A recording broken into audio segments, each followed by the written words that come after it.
My channel. Please अगर आप लोगों ने फॉलो नहीं किया है, सब्सक्राइब नहीं किया है तो सब्सक्राइब कर दीजिए। और सेम नेम में मेरा इंस्टाग्राम प्रोफाइल भी है, इंस्टाग्राम में भी मुझे फॉलो कर सकते हैं। तो इस वीडियो में मैं आपको बताऊंगी ऑल डिटेल्स अबाउट PIBM, जिसका फुल फॉर्म होता है Pune institute of business management, जो कि मेरा कॉलेज है। और मेरा जो एक्सपीरियंस रहा है उस कॉलेज के साथ, वही मैं आप लोगों के साथ शेयर करूंगी। जो भी अच्छा है, जो भी बुरा है, सब कुछ आपको बताऊंगी। प्रॉस कॉन्स हर जगह पे होते हैं, लेकिन जो भी सारी चीज़ें हैं सब कुछ आपके साथ शेयर करूंगी। और अगर आपको ये वीडियो अच्छा लगता है तो प्लीज़ लाइक बटन प्रेस कीजिएगा और कमेंट में बताइएगा कि आपको इस कॉलेज के बारे में और क्या क्या चीज़ें जाननी है। ठीक है, तो एक्चुअली क्या है ना, मैंने जो पहली वाली वीडियो करी थी PIBM के बारे में, PIBM, तो वहाँ पे क्या हुआ था, बहुत सारे लोगों ने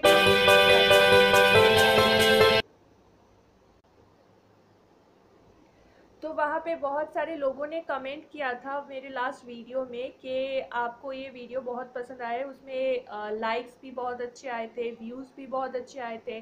तो मैंने सोचा कि उसी के डिटेल्स के बारे में मैं आपको पूरी वीडियो बता दूँ, जानकारी दे दूँ कि एक्चुअल में उस कॉलेज में होता क्या है, कैसे आप उसमें एडमिशन ले सकते हो, प्रोसीजर्स क्या है, सारी डिटेल्स मैं आपको इस वीडियो में बताऊँगी।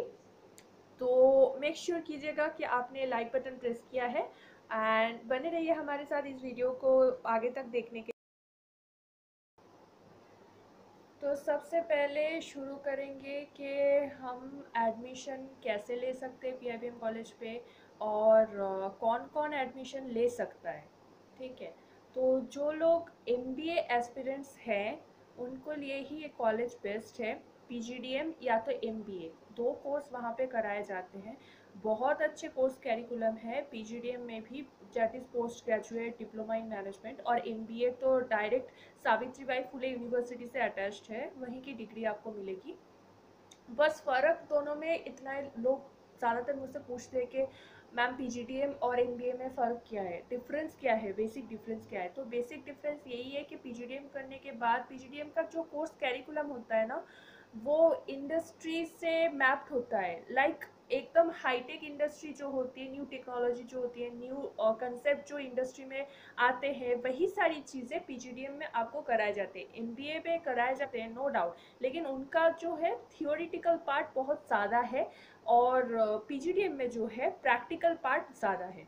और मेन डिफरेंस, और एक डिफरेंस बात आ जाती है कि अगर मैं MBA की बात करूँ तो MBA में क्या होता है, आप आफ्टर MBA PhD परस्यू कर सकते हैं, लेकिन आफ्टर PGDM आप PhD परस्यू नहीं कर सकते। तो अगर आप PhD करना चाहते हो तो ऑब्वियसली आपको MBA लेना चाहिए, otherwise you can go for the PGDM। अगर आपको कंपनी में काम करना है, इंडस्ट्री के साथ अप टू द मार्क रहना है, जानना है कि लेटेस्ट कंसेप्ट क्या आ रहे हैं, क्या चीज़ हो हो रही है, तो ये सारी चीज़ों के लिए आपको PGDM ही करना चाहिए।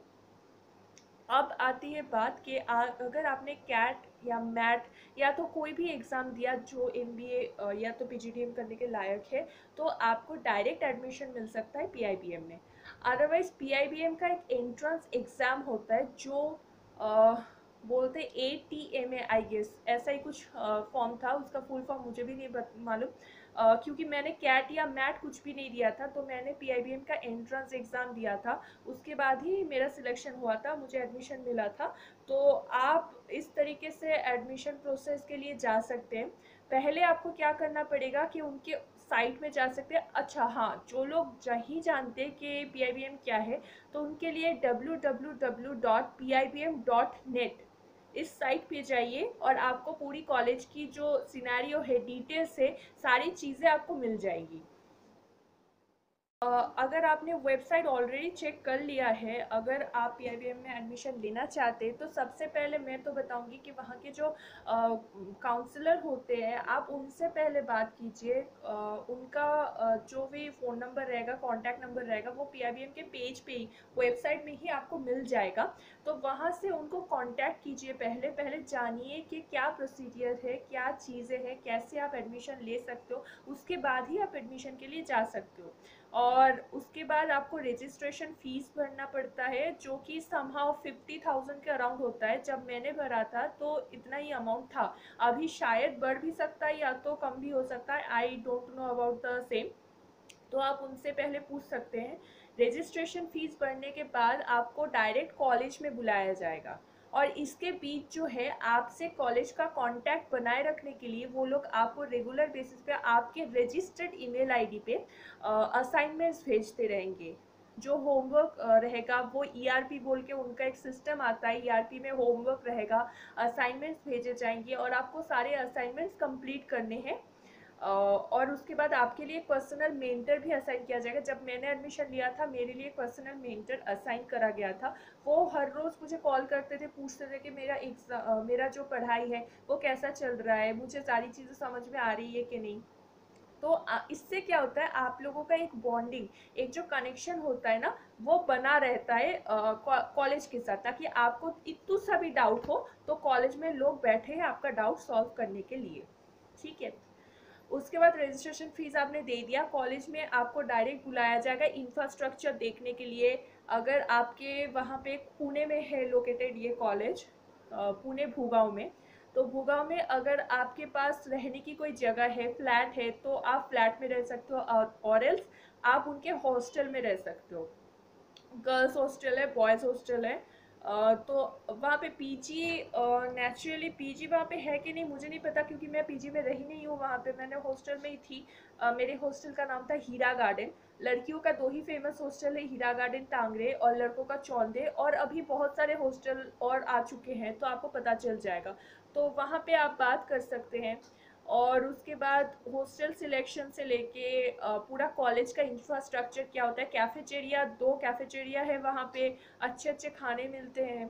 और रिसेंटली क्या हुआ है आपको पता है, एक नया एटीएम वहाँ पे इंस्टॉल कर दिया गया है, ताकि पैसे निकालने की वो प्रॉब्लम हो बच्चों को तो वो भी सॉल्व हो जाए। आप वहीं पे जाके डायरेक्ट एटीएम से पैसे निकाल सकते हो, वो हमारे कैंपस के अंदर इंस्टॉल हुआ है। तो मैं जब कॉलेज कैंपस विजिट करने गई थी, तो कॉलेज ना एक पहाड़ी के अंदर है, मतलब पहाड़ी के अंदर इन द सेंस बहुत उटपटांग सा रास्ता है, आपको समझ में आ जाएगा, लेकिन लोकेलिटी अच्छी है वहाँ पे, बहुत शांत एरिया है। कोई डिस्टरबेंस नहीं है, पोल्यूशन नहीं है, कोई नॉइस नहीं है, वहाँ पे पढ़ने के लिए अच्छा है। तो वहाँ पे मेरे पापा गए थे मेरे साथ, कॉलेज का इंफ्रास्ट्रक्चर मैंने देखा था, हॉस्टल सिलेक्शन किया था, और हॉस्टल के लिए आपको एक अलग फॉर्म मिलता है, वो फॉर्म भी आपको फिलअप करना होता है। और आपके जो डॉक्यूमेंट्स रिक्वायर होते हैं, तो डॉक्यूमेंट्स है 10th क्लास की मार्कशीट, 12th क्लास की मार्कशीट, और ग्रेजुएशन की मार्कशीट, ये सारी जो बेसिक डॉक्यूमेंट्स होती है, और वोटर कार्ड, पैन कार्ड, आधार कार्ड, ये सारी चीज़ें वहाँ पे ज़रूरी पड़ती है। तो ये सारी चीज़ें देने के बाद वो एक फॉर्म आपसे फिलअप करवाते हैं। वो फॉर्म फिलअप करने के बाद, साइन करने के बाद ही आपका पूरा सामान जो है वो वहाँ के गार्ड ही टेक केयर करते हैं, आपको ले जाने की ज़रूरत नहीं पड़ती।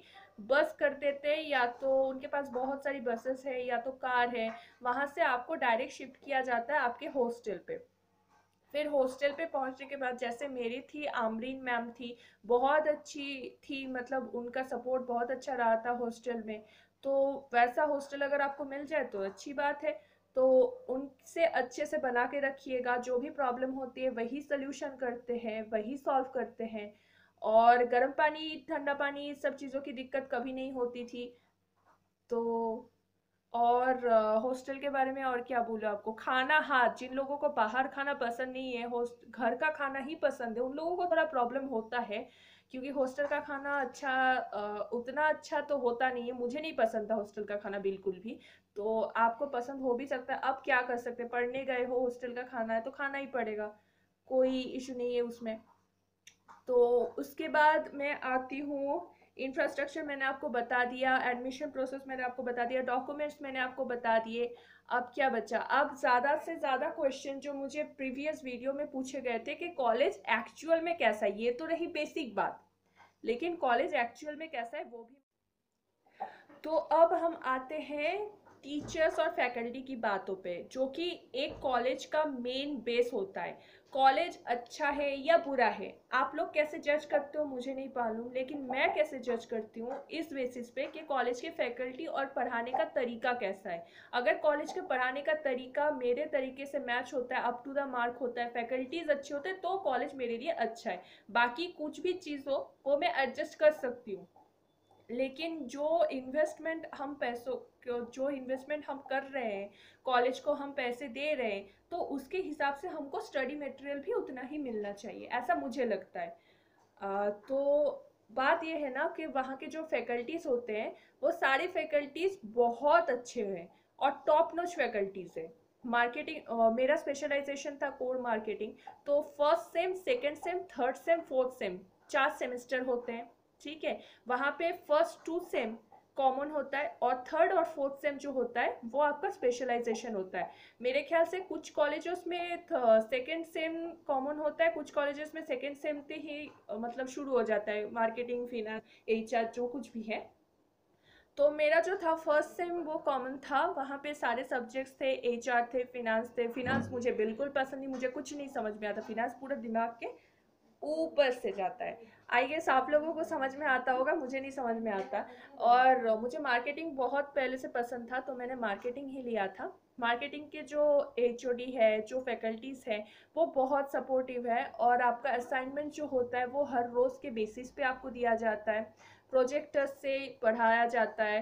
सारी चीज़ें, कंसेप्ट जो होती है वो आपको क्लासरूम में ऐसे लर्न करवाई जाएगी कि आपको समझ में आ जाए, घर पे आपको पढ़ने की ज़रूरत नहीं। लेकिन हाँ, प्रेशर बहुत ज़्यादा होता है, ये बात मैं मानती हूँ, 100% बोल देती हूँ कि प्रेशर अगर आप नहीं ले सकते तो इस कॉलेज में आपके जाने का कोई मतलब ही नहीं। क्योंकि वहाँ पे आपको प्लेसमेंट के लिए तैयार किया जाता है। प्लेसमेंट इन द सेंस, जब आप कुछ टॉप नॉच कंपनी में जाओगे, प्लेस्ड होने जाओगे, तो आपको उस हिसाब से तैयार होना पड़ेगा, राइट। तो इसका मतलब क्या होता है, कंपनी में जैसे 9 आवर्स 10 आवर्स काम कराया जाता है, किसी भी कंपनी में मान लो प्राइवेट सेक्टर, 9 आवर्स 10 आवर्स काम कराया ही जाता है, मैं बोल देती हूँ, लिख के दे सकती हूँ आपको अगर चाहो तो वहां पे क्या होता है, आप उस तरीके से प्रिपेयर हो जाते हो कि नहीं, हमको ऐसे तरीके से ही करना है। वहां पे मैंने रात के 11 बजे भी पीआईबीएम में क्लास किया है, सुबह 6:30 बजे भी पीआईबीएम में क्लास किया है। तो समझ लो प्रेशर कितना होता होगा। और प्रेशर जो आपको दिया जाता है वो आपके अच्छे के लिए दिया जाता है, विच इज़ गुड। तो आपको वो चीज़ जो होती है वो मैनेज करनी पड़ेगी। तो जो लोग प्रेशर हैंडल नहीं कर पाते हैं, अगर लगता है कि नहीं उनको चिल होकर पढ़ाई करनी है, तो ये कॉलेज उनके लिए बिल्कुल नहीं है। अगर आप चाहते हो अच्छी जगह प्लेसमेंट लेना, अच्छी कंपनी में प्लेसमेंट होना, तो आपको एक मिनिमम स्टैंडर्ड वे में पढ़ाई करनी पड़ेगी और प्रेशर भी लेना पड़ेगा। तो ये हो गया प्रेशर की बात। अब हाँ, अब आती हूँ मार्क्स के बारे में बताती हूँ। मार्क्स क्या होता है, आपके 10th 12th और ग्रेजुएशन में अगर आपके 60% एवव मार्क्स है, तब तो आपको टेंशन लेने की कोई ज़रूरत नहीं। बहुत अच्छी अच्छी कंपनी है आपके लिए, बहुत अच्छी अच्छी कंपनी में आप बैठ सकते हो। लेकिन जिनका 60% से कम मार्क्स है, उनके लिए थोड़ा टेंशन की बात हो जाती है, उनको सेमिस्टर में अच्छा परफॉर्म करना पड़ता है। ताकि, क्योंकि पता है ये मार्क्स के बेसिस पे क्राइटेरिया सेट होता है कंपनीज का, इतने परसेंट मार्क्स तो ये कंपनी, वो परसेंट मार्क्स तो वो कंपनी, ऐसे करके हमारे टाइम पे क्राइटेरिया सेट हो चुके थे। तो आपके टाइम पे भी क्राइटेरिया सेट होंगे। तो इसी वजह से आपको पहले दिन से प्रिपेयर करना पड़ेगा, पहले दिन से आपको पढ़ाई करनी पड़ेगी। और रिसेंटली हमारा एक कोविड-19 की वजह से, आपको पता है कि सारे कॉलेजेस शट डाउन है, तो मेरा जो फोर्थ सेम का एग्ज़ाम है वो मैंने ऑनलाइन दिया है, ऑनलाइन में दे रही हूँ वो मैं एग्ज़ाम। तो उसके हिसाब से क्या हो रहा है कि मैं आपको एक डेमो ऐप, ऑनलाइन का एग्ज़ाम शीट जो है, डेमो ऑनलाइन का एग्ज़ाम शीट, वो मैं आपको करके दिखाने वाली थी। लेकिन क्या हुआ, टेक्निकल इशू की वजह से वो मैं शूट नहीं कर पाई। अदरवाइज वो भी मैं आपको दिखा रही थी कि डमी एग्जाम कैसे दिया जाता है। कुछ नहीं, वहां पे जस्ट आपको ईआरपी में लॉगिन करना होता है। ईआरपी में लॉगिन करने के बाद आपका एक पासवर्ड तो होता ही है, वहां से क्लिक करो और वहां पे असाइनमेंट्स होते हैं, आप वहीं से असाइनमेंट सबमिट कर सकते हो, वहीं से अपना ऑनलाइन एग्जाम दे सकते हो। और इसका एक बहुत इंपॉर्टेंट और बहुत अच्छी चीज़ ये है कि आप तुरंत के तुरंत मार्क्स भी देख सकते हो। ये पेन पेपर एग्जाम की तरह नहीं है कि 2 महीने के बाद रिजल्ट आउट होगा। इसमें ऐसा होगा ना कि आपने एग्जाम तो दे दिया, बाद में व्यू मार्क्स करोगे ना तो आपको दिख जाएगा कि 20 आउट ऑफ 30, 28 आउट ऑफ 30, कुछ भी मार्क्स आपका आता है ना, वो सारी चीज़ें दिख जाती है। तो ये ऑनलाइन जो होती है बहुत अच्छी सोच है रमनप्रीत सर की। रमनप्रीत सर जो हमारे फाउंडर है PIBM कॉलेज के, आप सबको पता होगा, जो लोग कॉलेज में पढ़ते हैं उनको तो पता ही होगा। तो मैंने most of the topic cover कर लिया है, सारी चीज़ें मैंने बता दी है। अब हाँ, प्लेसमेंट पैकेज की अगर मैं बात करूँ, जो कि सबसे इम्पॉर्टेंट क्वेश्चन है, प्लेसमेंट पैकेज। हाँ, तो प्लेसमेंट के बारे में जैसा कि मैं आपको बताने वाली थी, प्लेसमेंट वैरी करता है person to person. Interview crack आपको करना है, वो लोग आपको सिखा देंगे, कम्युनिकेशन टीम है वो आपको सिखा देगी कि प्लेसमेंट के टाइम पे आपको इंटरव्यू कैसे क्रैक करना है, लेकिन करना आपको है। और ये वैरी करता है, 3 LPA से शुरू होता है मिनिमम। अगर मैं बात करूँ, एवरेज जाता है 6, 7, 8, इतना तो एवरेज जाता ही है। हमारे टाइम पे हाईएस्ट था डेलॉयट का पैकेज। पैकेज कितना था वो मुझे इतना याद नहीं, लेकिन डेलॉयट का हाईएस्ट था। ठीक है, तो अभी इंटरव्यू में कैसे बैठना है, कैसे उठना है, कैसे बातचीत करनी है, सारी चीज़ें ना आपको सिखा दिया जाएगा। और आपको उस हिसाब से खुद को ट्रेन करना है कि आप कैसे बात कर सकते हो, कैसे इंटरव्यू क्रैक कर सकते हो। जो एक्सपीरियंस्ड है वो नेगोशिएट भी कर सकते हैं, लेकिन जो फ्रेशर है वो, उनके नेगोशिएशन के लिए उनके पास मतलब ऑप्शन नहीं होता, वो ऑप्शन उनके लिए लागू नहीं होता। राइट। तो इस हिसाब से पैकेज भी वेरी करता है प्लेसमेंट सेल के लिए। जो मोस्ट इंपॉर्टेंट पार्ट है कॉलेज का वो है प्लेसमेंट और फैकल्टी। राइट। तो फैकल्टी तो जैसा कि मैंने आपको बता ही दिया, टॉप नॉच फैकल्टी है। जो PhD परस्यू कर रहे हैं वो भी वहाँ पे आ रहे हैं पढ़ाने। जो टॉप इंडस्ट्री में 15 ईयर्स 16 ईयर्स के एक्सपीरियंस है वो भी आते हैं एज ए गेस्ट फैकल्टी पढ़ाने। तो इन्वेस्ट जैसा आप कर रहे हो उस हिसाब से आपको जो रिटर्न ऑफ इन्वेस्टमेंट है वो मिलता है। और placement is totally depend up to you. तो गाइज, मैंने आप सबको most of the topic cover कर दिया है, सारी चीज़ें मैंने आपको PIBM के बारे में बता दी है। अगर कोई चीज़ छूट रही है मुझसे तो कमेंट बॉक्स पे काइंडली कमेंट करके मुझे बताएं कि ये बार इस चीज़ के बारे में आप लोगों को अभी भी जानना है, जैसे कि पिछले वीडियो में आप लोगों ने बताया था। और अगर कुछ एक्स्ट्रा इन्फॉर्मेशन चाहिए तो आप मुझसे रीच आउट कर सकते हो, मुझ तक पहुंच सकते हो मेरे इंस्टाग्राम प्रोफाइल के थ्रू, जिसका लिंक मैं डिस्क्रिप्शन बॉक्स में डाल दूंगी। सो अगर अभी तक आपने लाइक नहीं किया है, फॉलो नहीं किया है, सब्सक्राइब नहीं किया है तो काइंडली वो भी कर दीजिए, ताकि आगे इंफॉर्मेटिव वीडियोस आप तक मैं पहुंचा सकूं। और आई होप कि आप सब घर में हो, सुरक्षित हो। कोविड-19 की वजह से जो पैंडमिक सिचुएशन क्रिएट हुआ है उसमें कई सारे लोगों की जो पढ़ाई है वो पढ़ाई मतलब डाउन जा रही है। प्लेसमेंट का काम भी रुका हुआ है हर कॉलेजेस पे। लेकिन PIBM सच में ट्राई कर रही है कि बच्चों का प्लेसमेंट हो जाए। और आई होप कि आप लोग जिस कॉलेज में पढ़ते हो उस कॉलेजेस के तरफ से भी आप लोगों को अच्छा सपोर्ट मिल रहा है। तो मुझे भी थोड़ा सपोर्ट कीजिए, मेरे चैनल को ग्रो करने के लिए थोड़ा सपोर्ट कीजिए। So thank you so much and good night, have a nice day, bye bye.